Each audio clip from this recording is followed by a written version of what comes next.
Feliz y bendecido día, aprendiendo un curso de milagros. El secreto de la verdadera oración es olvidarte de las cosas que crees necesitar. Pedir algo específico es igual que ver el pecado primero y luego perdonarlo. Del mismo modo, al orar pasas por alto tus necesidades específicas, tal como las ves, y las dejas en manos de Dios. Ahí se convierten en los regalos que le haces, pues le dicen que no antepondrás otros dioses a Él, ni que quieres otro amor que el suyo. Este libro es un comienzo, no un final.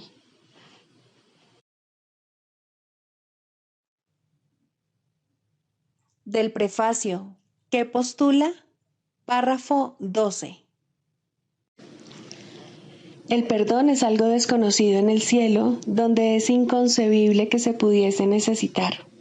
En este mundo, no obstante, el perdón es una corrección necesaria para todos los errores que hemos cometido.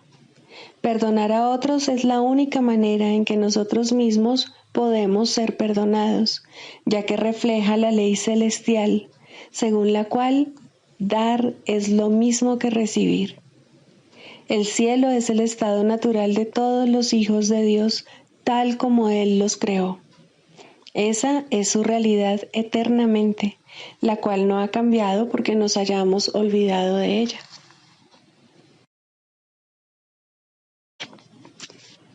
Introducción. Este es un curso de milagros. Es un curso obligatorio. Solo el momento en que decides tomarlo es voluntario. Tener libre albedrío no quiere decir que tú mismo puedas establecer el plan de estudios. Significa únicamente que puedes elegir lo que quieres aprender en cualquier momento dado. Este curso no pretende enseñar el significado del amor, pues eso está más allá de lo que se puede enseñar. Pretende, no obstante, despejar los obstáculos que impiden experimentar la presencia del amor, el cual es tu herencia natural. Lo opuesto al amor es el miedo, pero aquello que todo lo abarca no puede tener opuestos. Este curso puede, por lo tanto, resumirse muy simplemente de la siguiente manera. Nada real puede ser amenazado.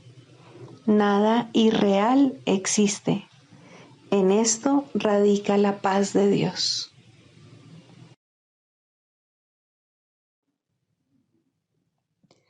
Capítulo 1. El significado de los milagros. Primero, principios de los milagros. Principio 7. Todo el mundo tiene derecho a los milagros, pero antes es necesaria una purificación.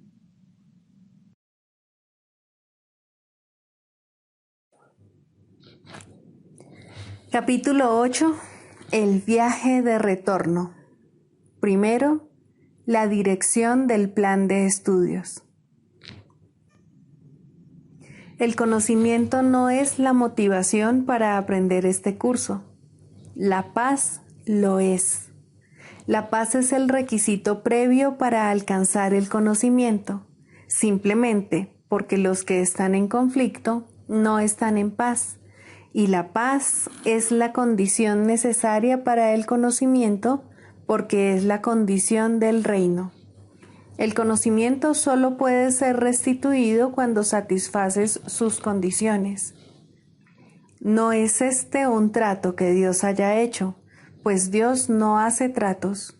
Es simplemente el resultado del uso incorrecto que has hecho de sus leyes, en nombre de una voluntad imaginaria que no es la suya. El conocimiento es su voluntad. Si te opones a su voluntad, ¿cómo vas a poder gozar de conocimiento? Te he dicho lo que el conocimiento te ofrece, pero tal vez aún no lo consideres algo enteramente deseable, pues, de lo contrario, no estarías tan dispuesto a descartarlo cuando el ego te pide que le seas leal. Las distracciones del ego tal vez parezcan interferir en tu aprendizaje, pero el ego no tiene realmente ningún poder para distraerte a menos que tú se lo confieras. La voz del ego es una alucinación. No puedes esperar que te diga no soy real. No obstante, no se te pide que desvanezcas tus alucinaciones por tu cuenta. Se te pide simplemente que las evalúes a la luz de los resultados que te aportan.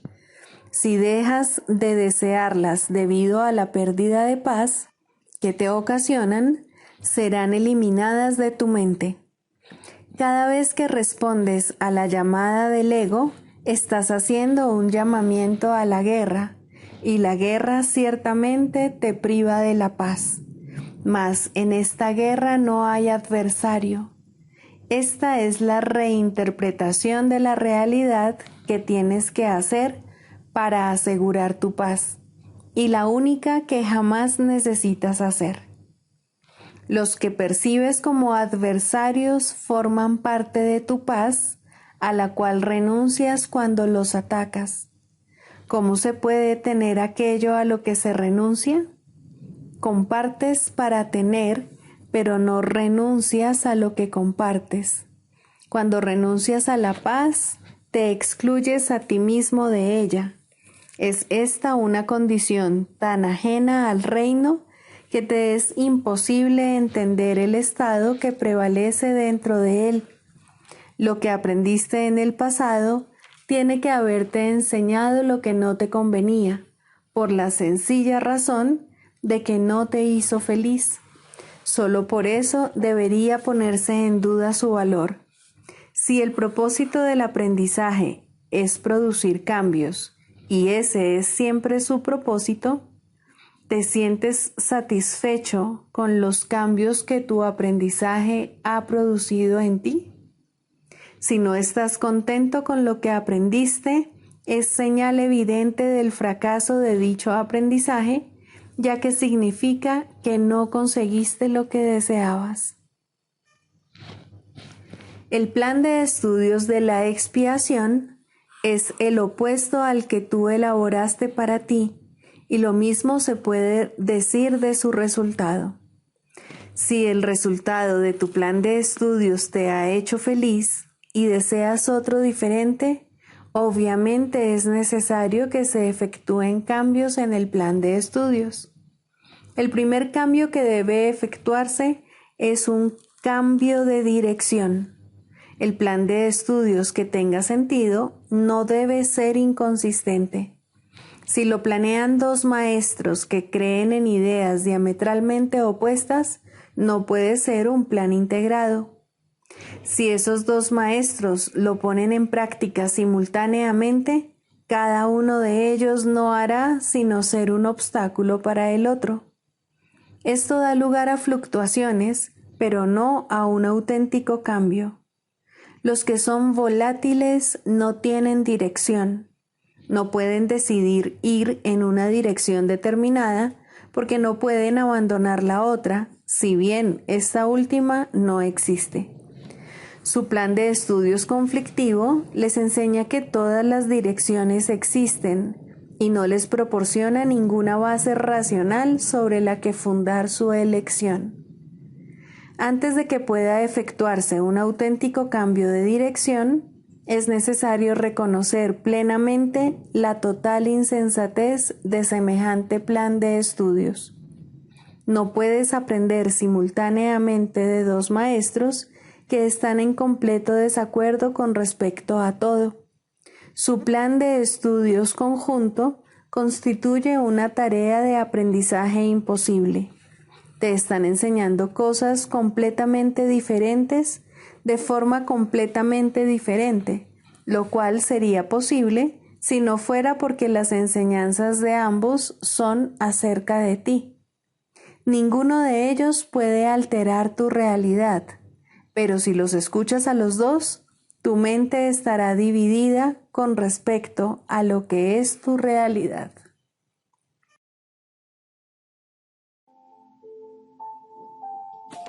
Libro de ejercicios, lección 130.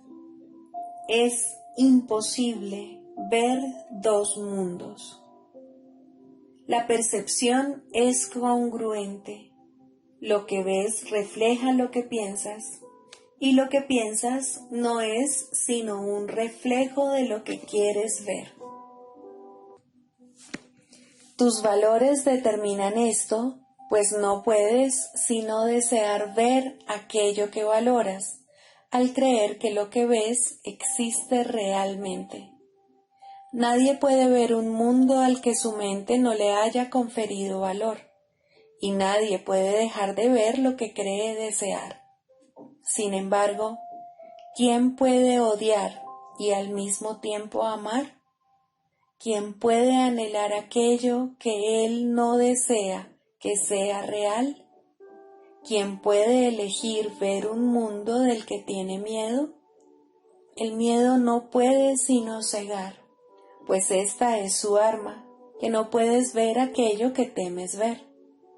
El amor y la percepción, por lo tanto, van de la mano, pero el miedo oculta en las tinieblas lo que se encuentra ahí.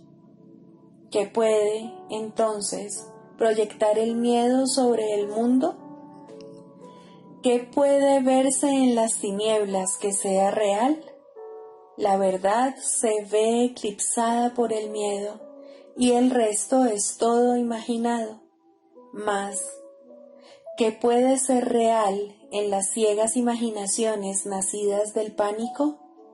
¿Qué es lo que quieres para que sea esto lo que se te muestra?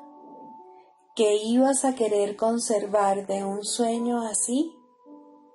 El miedo ha dado lugar a todo lo que crees ver, a toda separación, a todas las distinciones y a la multitud de diferencias que crees que configuran el mundo.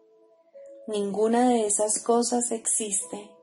El enemigo del amor las inventó, mas el amor no puede tener enemigos, de modo que no tienen fundamento, existencia o consecuencia alguna.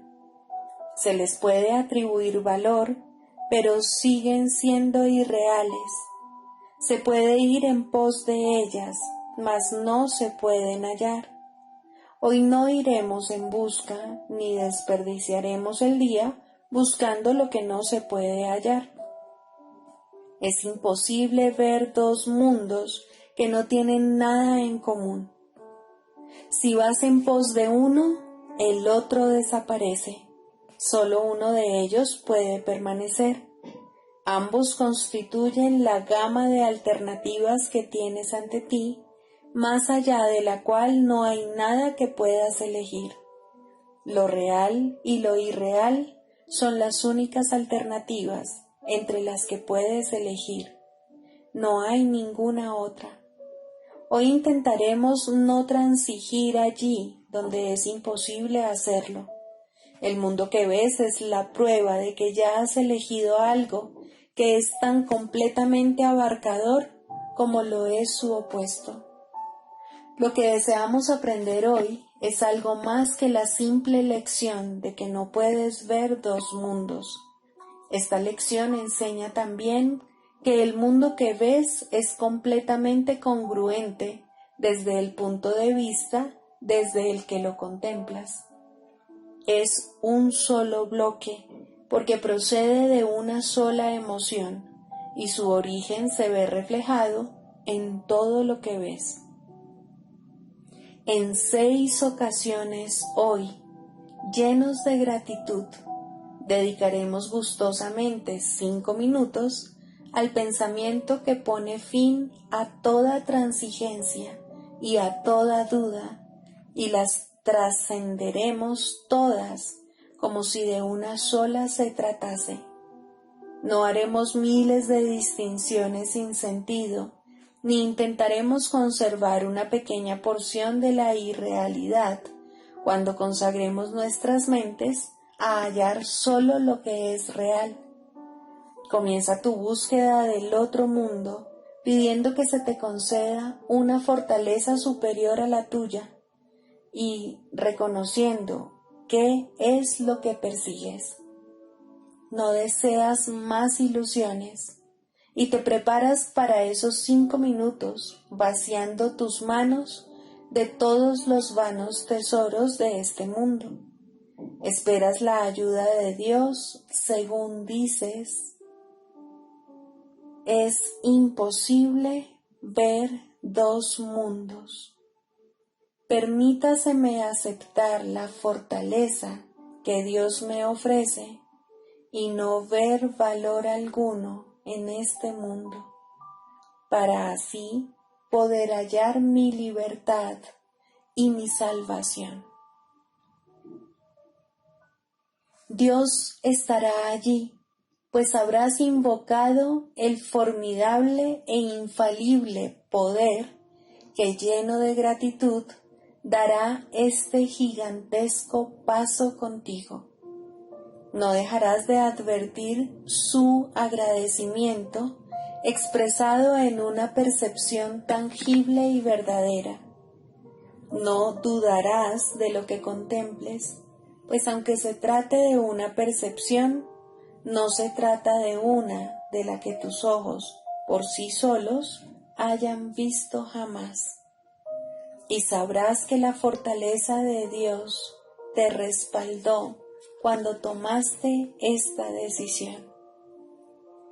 Rechaza hoy de inmediato cualquier tentación que se presente, recordando simplemente la gama de tus alternativas, pues lo que ves y lo único que ves es lo irreal o lo real, lo falso o lo verdadero.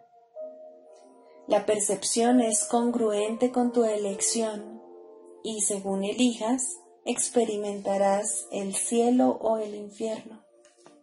Acepta una pequeña parte del infierno como real y habrás condenado tus ojos y maldecido tu vista, y lo que contemples será ciertamente el infierno.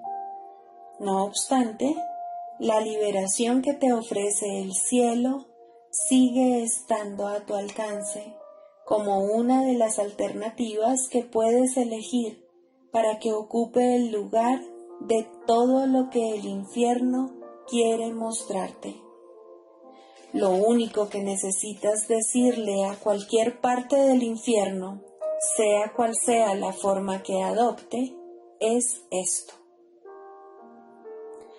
es imposible ver dos mundos. Lo único que deseo es mi libertad y mi salvación, y esto no forma parte de lo que quiero.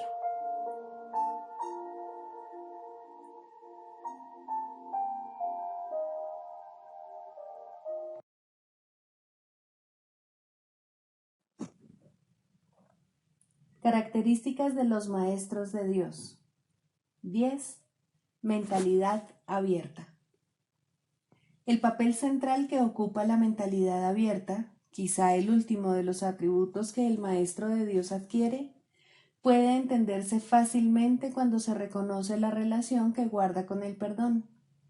La mentalidad abierta procede de una ausencia de juicios. De la misma manera en que los juicios cierran la mente impidiéndole la entrada al Maestro de Dios, de igual modo la mentalidad abierta lo invita a entrar.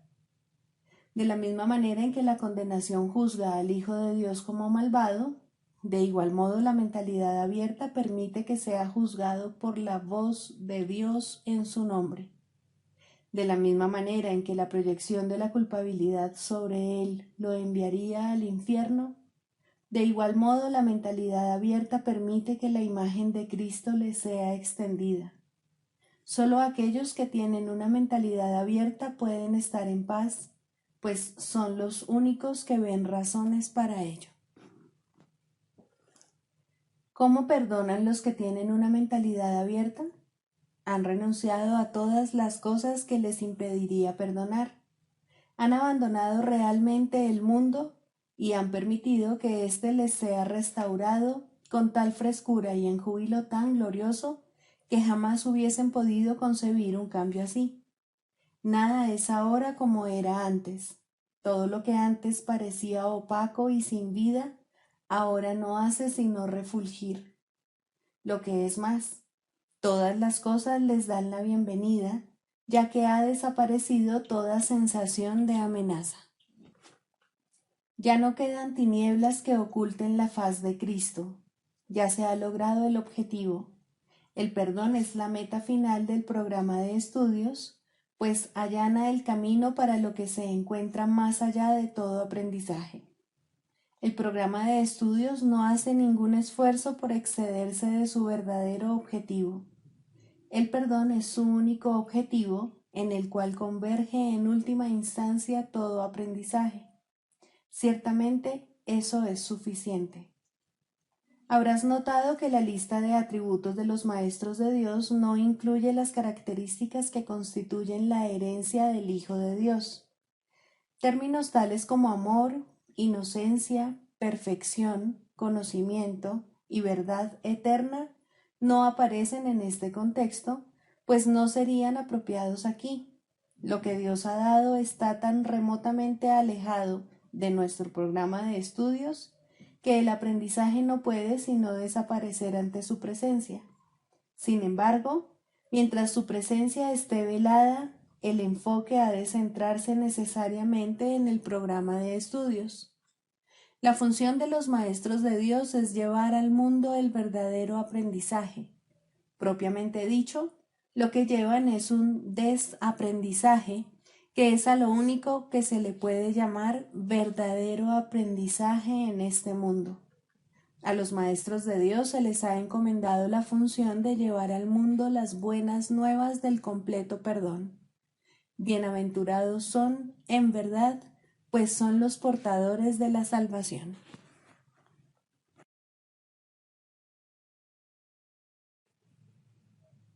Manual para el maestro.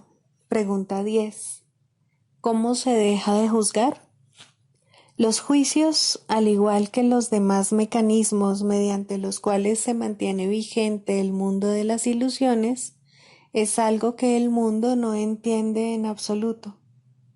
De hecho, se les confunde con la sabiduría y se usan como sustituto de la verdad. Tal como el mundo usa el término, un individuo es capaz de tener buen juicio o mal juicio, y su educación tiene como objeto reforzar el primero y minimizar el segundo. Existe, no obstante, una gran confusión con respecto a lo que significan esas categorías. Lo que es buen juicio para uno es malo para otro. Lo que es más, una misma persona puede clasificar la misma acción como muestra de buen juicio en una ocasión y de mal juicio en otra. Tampoco puede enseñarse realmente un criterio consistente para determinar lo que son estas categorías. En cualquier momento, el estudiante puede estar en desacuerdo con lo que su supuesto maestro dice acerca de ellas, o el maestro mismo puede ser inconsistente en lo que cree. Buen juicio en este contexto no significa nada, mal juicio tampoco. Es necesario que el maestro de Dios se dé cuenta, no de que no debe juzgar, sino de que no puede. Al renunciar a los juicios, renuncia simplemente a lo que nunca tuvo. Renuncia a una ilusión, o mejor dicho, tiene la ilusión de renunciar a algo. En realidad, simplemente se ha vuelto más honesto. Al reconocer que nunca le fue posible juzgar, deja de intentarlo. Esto no es un sacrificio. Por el contrario, se pone en una posición en la que el juicio puede tener lugar a través de él, en lugar de ser algo que él emite por su cuenta.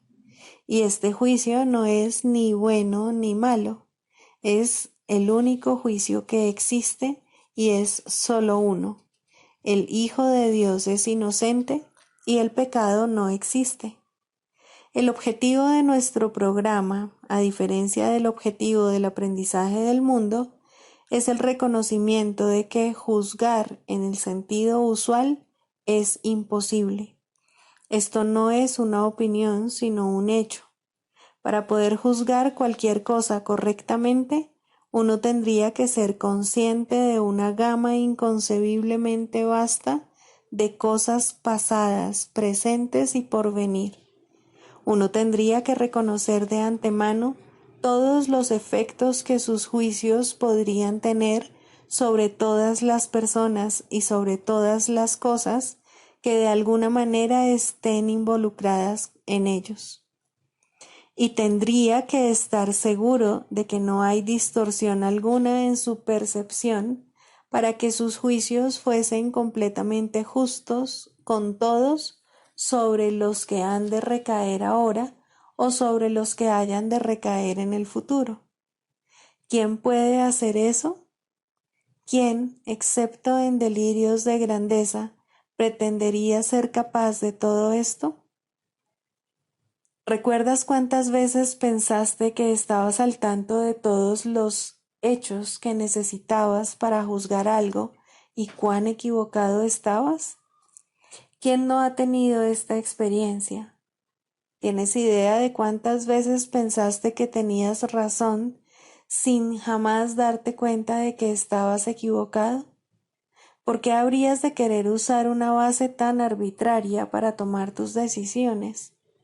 Formar juicios no es muestra de sabiduría.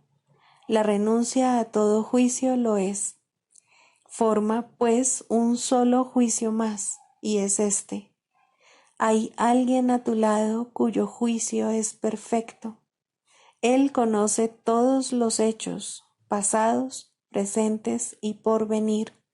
Conoce los efectos que sus juicios han de tener sobre todas las personas y sobre todas las cosas que de alguna manera estén involucradas. Y Él es absolutamente justo con todos, pues en su percepción no hay distorsiones. Abandona, por lo tanto, todo juicio, no con pesar, sino con un suspiro de gratitud. Ahora estás libre de una carga tan pesada que solo podría haberte hecho tambalear y caer debajo de ella. Y todo era una ilusión, nada más. Ahora el Maestro de Dios puede levantarse aliviado y marchar hacia adelante con paso ligero, mas este no es su único beneficio. Su sensación de preocupación ha desaparecido, pues no tiene ninguna razón para ello. La ha abandonado junto con sus juicios. Se entregó a aquel en cuyo juicio ha elegido ahora confiar en lugar del suyo propio. Ya no comete errores. Su guía es infalible. Y donde vino a juzgar, ahora va a bendecir. Donde ahora ríe, antes venía a llorar. No es difícil renunciar a los juicios. Lo que sí es difícil es aferrarse a ellos. El Maestro de Dios los abandona gustosamente en el instante en que reconoce su costo. Toda la fealdad que ve a su alrededor es el resultado de ellos, al igual que todo el dolor que contempla. De los juicios se deriva toda soledad y sensación de pérdida, el paso del tiempo y el creciente desaliento, la desesperación enfermiza y el miedo a la muerte. Ahora, el Maestro de Dios sabe que todas esas cosas no tienen razón de ser, ni una sola es verdad. Habiendo abandonado su causa, todas ellas se desprenden de él, ya que nunca fueron sino los efectos de su elección equivocada. Maestro de Dios, este paso te brindará paz. ¿Cómo iba a ser difícil anhelar solo esto?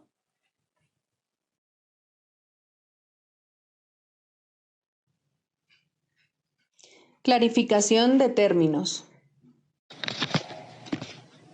El ego, el milagro. Las ilusiones no perdurarán. Su final es indudable y eso es lo único que es seguro en su mundo.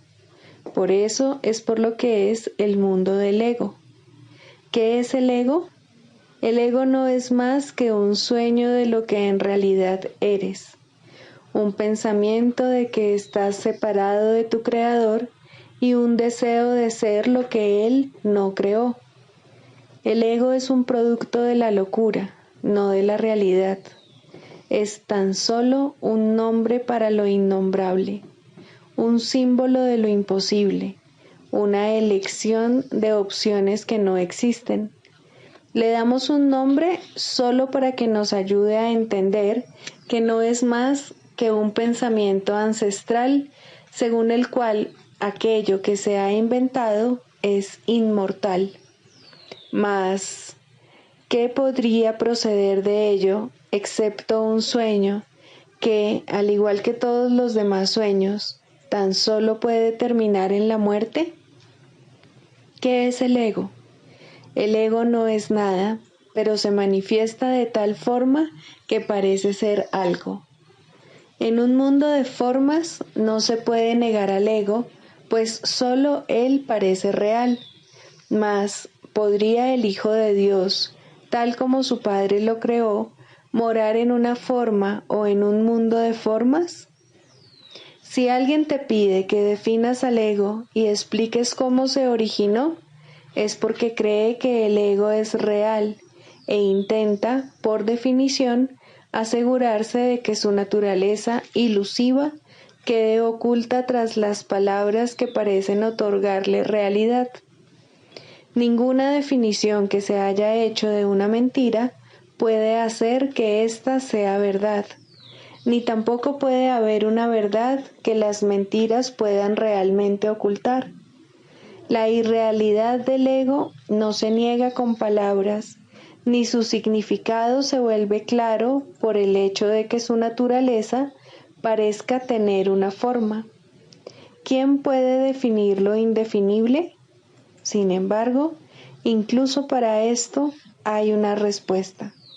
No podemos formular realmente una definición de lo que es el ego, pero sí podemos decir lo que no es. Y esto lo podemos ver con perfecta claridad. Basándonos en eso, podemos deducir lo que es. Observa su opuesto y verás la única respuesta que tiene sentido. A lo opuesto al ego, desde cualquier punto de vista, origen, efectos y consecuencias, le llamamos milagro. En él encontramos todo lo que no tiene que ver con el ego en este mundo. El milagro es lo opuesto al ego, y solo en él podemos observar lo que era el ego, pues en él vemos lo que éste aparentemente hacía, y la causa y sus efectos no pueden sino seguir siendo una misma cosa. Donde antes había obscuridad, ahora veremos luz. ¿Qué es el ego? Lo que antes era la obscuridad. ¿Dónde está el ego? Donde antes estaba la oscuridad. ¿Qué es ahora y dónde puede encontrársele? No es nada y no se le puede encontrar en ninguna parte. Ahora la luz ha llegado y su opuesto se ha ido sin dejar ni rastro. Donde antes había maldad, ahora hay santidad. ¿Qué es el ego? Lo que antes era maldad. ¿Dónde está el ego? En una pesadilla que solo parecía ser real mientras la estabas soñando. Donde antes había crucifixión, ahora está el Hijo de Dios. ¿Qué es el ego? ¿Quién tiene necesidad de preguntar? ¿Dónde está el ego? ¿Quién necesita ir en busca de ilusiones ahora que los sueños han desaparecido? ¿Qué es un milagro? Un milagro es un sueño también, pero si observas todos los aspectos de ese sueño, jamás volverás a dudar. Observa el bondadoso mundo que se extiende ante ti mientras caminas envuelto en mansedumbre. Observa a los ayudantes que encuentras a lo largo del camino que recorres, felices ante la certeza del cielo y la garantía de paz. Y observa también, por un instante, lo que por fin dejaste atrás y finalmente pasaste de largo. Esto es lo que era el ego, el odio cruel, la necesidad de venganza y los gritos de dolor, el miedo a la muerte y el deseo de matar, la ilusión de no tener hermanos y el yo que parecía estar solo en el universo. El milagro corrige este terrible error con respecto a ti mismo, con la misma dulzura con la que una madre amorosa adormece con su canto a su criatura. ¿No preferirías escuchar un canto así? ¿No contestaría ese canto todo lo que pensabas preguntar, haciendo incluso que la pregunta dejase de tener sentido? Tus preguntas no tienen respuesta, ya que han sido planteadas para acallar la voz de Dios, la cual nos hace a todos una sola pregunta. ¿Estás listo ya para ayudarme a salvar el mundo? Pregunta esto en vez de preguntar qué es el ego, y verás un súbito resplandor envolver al mundo que el ego fabricó. Ahora no se le niega a nadie ningún milagro. El mundo se ha salvado de todo lo que tú pensabas que era, y lo que es ha sido siempre absolutamente puro y jamás ha sido condenado. El milagro perdona, el ego condena. No se necesita ninguna otra definición para ninguno de ellos excepto esta. Mas, ¿qué definición podría ser más cierta o estar más a tono con lo que es la salvación? Con esto, el problema y la respuesta se llevan una al lado del otro, y al estar finalmente juntos, la elección es obvia. ¿Quién elegiría el infierno de reconocer que eso es lo que está eligiendo? ¿Y quién no seguiría adelante un poco más cuando le ha sido dado comprender que el camino es corto y que el cielo es su meta?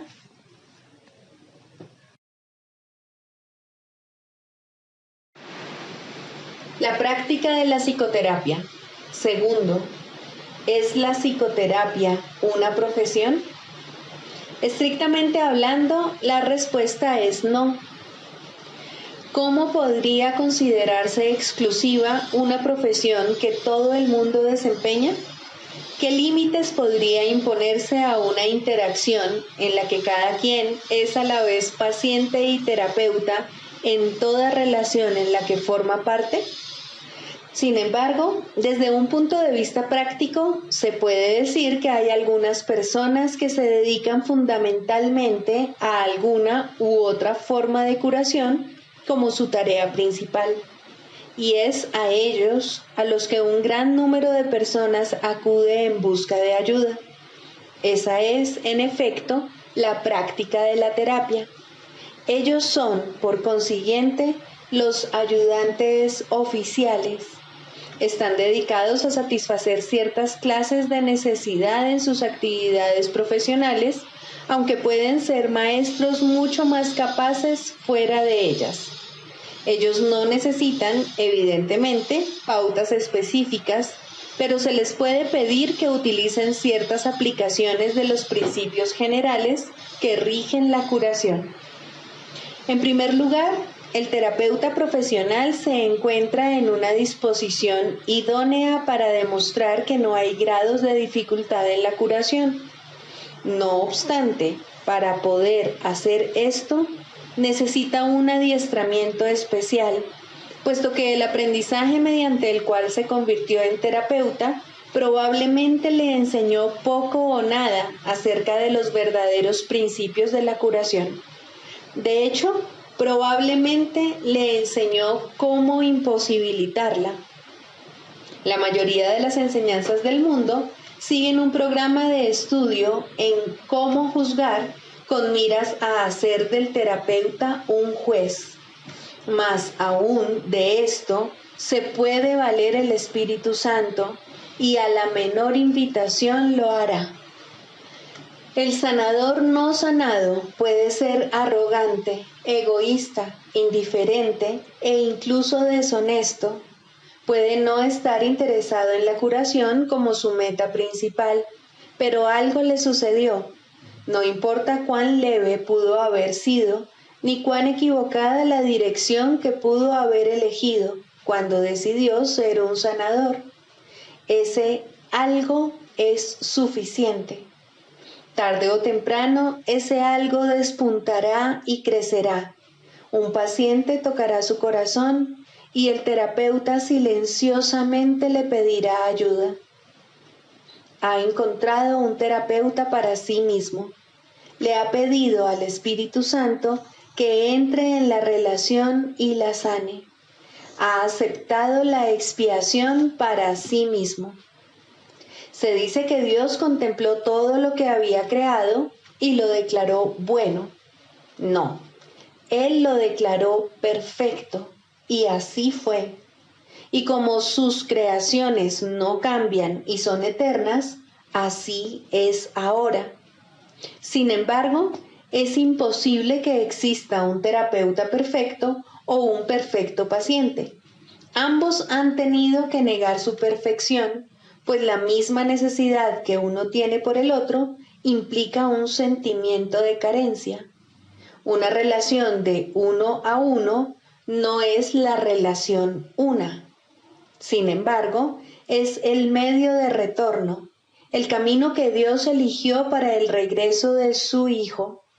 En ese extraño sueño debe adentrarse una extraña corrección, pues solo eso es la llamada a despertar.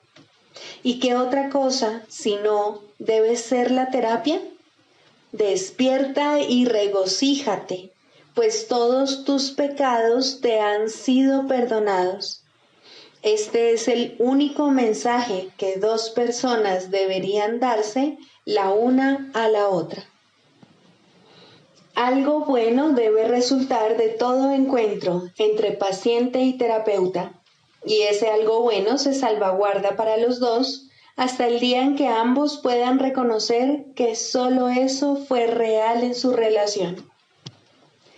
En ese momento, lo bueno se les devuelve, bendecido por el Espíritu Santo, como regalo de parte de su Creador y como muestra de su amor. Pues la relación terapéutica debe llegar a ser como la relación entre el Padre y el Hijo. No hay otra, porque no hay nada más. Los terapeutas de este mundo no esperan ese resultado, y muchos de sus pacientes serían incapaces de aceptar su ayuda si ese fuese el caso. No obstante, ningún terapeuta establece realmente el objetivo de las relaciones de las que forma parte.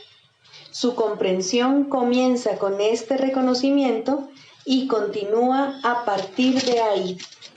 En el instante en que el terapeuta se olvida de juzgar al paciente, es cuando tiene lugar la curación. Algunas relaciones jamás llegan a ese punto, aun cuando tanto paciente como terapeuta pueden cambiar sus sueños en el proceso. Sin embargo, no será el mismo sueño para ambos, y por ende no es el sueño del perdón en el que ambos despertarán algún día. Lo bueno se salvaguarda, de hecho se atesora, pero es poco el tiempo que se ahorra. Los nuevos sueños perderán su atracción temporal y se convertirán en sueños de miedo, que es el contenido de todos los sueños. No obstante, ningún paciente puede aceptar más de lo que está listo para recibir, y ningún terapeuta puede ofrecer más de lo que cree tener. Por lo tanto, hay un lugar para todas las relaciones de este mundo, y aportarán tanto bien como cada una pueda aceptar y utilizar. De todos modos, la curación tiene lugar cuando cesa todo juicio, porque sólo entonces se puede entender que no hay grados de dificultad en la curación. Este entendimiento es crucial para el sanador sanado. Ha aprendido que no es más difícil despertar a un hermano de un sueño que de otro. Ningún terapeuta profesional puede mantener este entendimiento todo el tiempo en su mente y ofrecérselo a todo el que acude a él. Hay algunos en este mundo que casi lo han logrado, pero no han aceptado el regalo del todo para poder permanecer aquí y dejar que su comprensión permanezca en la tierra hasta el final de los tiempos. Realmente no se les debe llamar terapeutas profesionales. Son los santos de Dios. Son los salvadores del mundo. Su imagen ha de permanecer porque así lo eligieron. Toman el lugar de otras imágenes y su ayuda llega en forma de tiernos sueños. Una vez que el terapeuta profesional se ha dado cuenta de que las mentes están unidas, puede también reconocer que el concepto de grados de dificultad en la curación no tiene sentido. No obstante, mucho antes de que llegue a este entendimiento con el tiempo, puede encaminarse hacia él, y son muchos los instantes santos que pueden ser suyos a lo largo del camino. Una meta marca el final de una jornada, no el comienzo, y a medida que se alcanza cada meta, otra puede vislumbrarse más adelante. La mayoría de los terapeutas profesionales apenas se encuentran al comienzo de la fase inicial de la primera jornada. Incluso aquellos que han comenzado a comprender lo que deben hacer pueden oponerse a dar el primer paso. Sin embargo, todas las leyes de la curación pueden ser suyas en un solo instante. La jornada no es larga excepto en sueños. El terapeuta profesional posee una ventaja que puede ahorrarle una enorme cantidad de tiempo si la usa adecuadamente. Ha elegido una senda en la que existe una gran tentación a hacer un mal uso de su papel. Si escapa a la tentación de asumir una función que no le ha sido dada, podrá superar muchos obstáculos a la paz con bastante rapidez. Para entender que no hay grado de dificultad en la curación, tiene que reconocer también su igualdad con el paciente. No hay términos medios en esto. O bien son lo mismo o bien no lo son. Los intentos de los terapeutas de transigir con respecto a esto son extraños en verdad. Algunos utilizan la relación únicamente con el fin de coleccionar cuerpos para que les rindan culto en sus santuarios y ven esto como una curación. Muchos pacientes también consideran este extraño procedimiento como la salvación. Aún así, en cada encuentro hay uno que dice: hermano mío, elige de nuevo. No olvides que cualquier forma de especialismo debe ser defendida y lo será. El terapeuta que camina sin defensas dispone de la fortaleza de Dios, pero el terapeuta que anda a la defensiva ha perdido de vista la fuente de su salvación. Él ni ve ni oye. ¿Cómo puede entonces enseñar?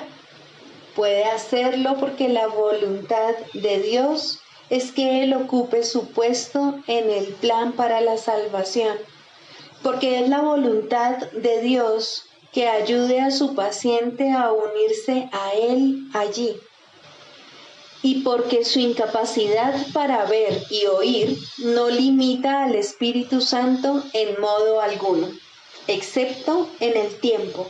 Pues en el tiempo puede haber un gran intervalo entre el ofrecimiento y la aceptación de la curación. Este es el velo que cubre la faz de Cristo, pero no puede ser sino una ilusión, porque el tiempo no existe y la voluntad de Dios ha sido siempre exactamente como es.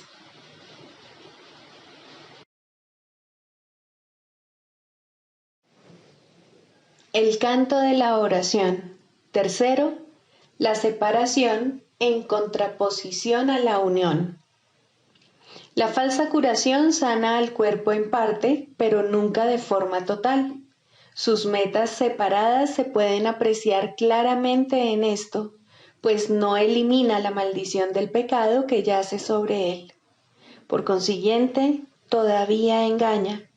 No es realizada por uno que comprende que el otro es exactamente igual que él, pues esto es lo que hace posible la verdadera curación.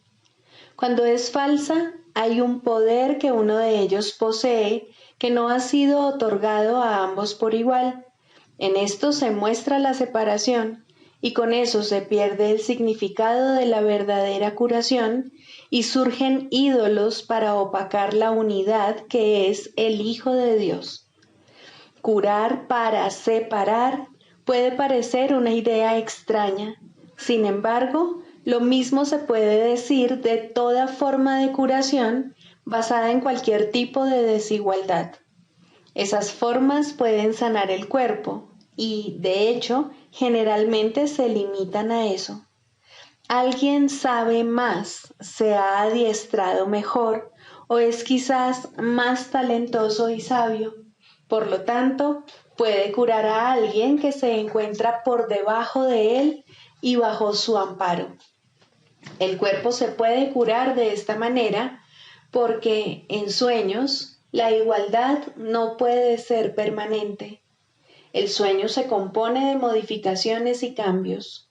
Curarse parece consistir en encontrar a alguien más sabio, quien, mediante sus artificios y conocimientos, lo consiga.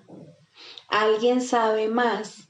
Esta es la frase mágica por medio de la cual el cuerpo parece ser el objeto de la curación, tal como el mundo la concibe. Y a este alguien más sabio, el otro se dirige para beneficiarse de su conocimiento y habilidad, para encontrar en él remedio para su dolor. ¿Cómo puede ser eso? La verdadera curación no puede proceder de una desigualdad asumida, que posteriormente se acepta como la verdad y luego se usa para ayudar a sanar a los heridos y calmar la mente que sufre de la agonía de la duda.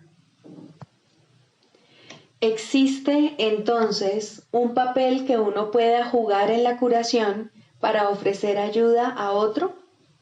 Desde la arrogancia, la respuesta tiene que ser no, pero desde la humildad, ciertamente hay un lugar para los que quieren ayudar. Es como el papel del que ayuda en la oración, que deja que el perdón sea aquello para lo que se concibió. No te consideras el portador del don especial que da lugar a la curación. Lo único que tienes que hacer es reconocer tu unidad con el que está pidiendo ayuda, pues en esta unidad desaparece su sentido de separación, que es lo que lo enfermó. No tiene sentido administrar remedio alguno, excepto allí donde radica la fuente de la enfermedad, pues de otra manera nunca podría curarse verdaderamente. Sanadores los hay, pues son hijos de Dios que reconocen su fuente y comprenden que todo lo que su fuente crea es uno con ellos. Ese es el remedio que brinda alivio infalible. Ese es el remedio que seguirá bendiciendo por toda la eternidad. No cura solo en parte, sino totalmente y para siempre. Ahora la causa de toda dolencia se ha puesto al descubierto totalmente como es, y en ese lugar se halla ahora escrita la santa palabra de Dios. La enfermedad y la separación deben curarse por el amor y la unión. Nada más puede curar tal como Dios estableció la curación. Sin Él no hay curación, pues sin Él no hay amor. Solo la voz de Dios puede decirte cómo curar. Escucha y nunca dejarás de ofrecer su amoroso remedio a quienes Él te envía para dejar que Él los sane y para bendecir a todos aquellos que colaboran con Él en nombre de la curación. El cuerpo sanará porque la causa de su enfermedad ha desaparecido y ahora, al no tener causa alguna, no puede volver a presentarse en otra forma. Tampoco se temerá a la muerte, porque se ha comprendido lo que es. Aquel que verdaderamente se ha curado no tiene miedo, pues el amor ha entrado allí donde antes había ídolos, y el miedo ha cedido finalmente ante Dios.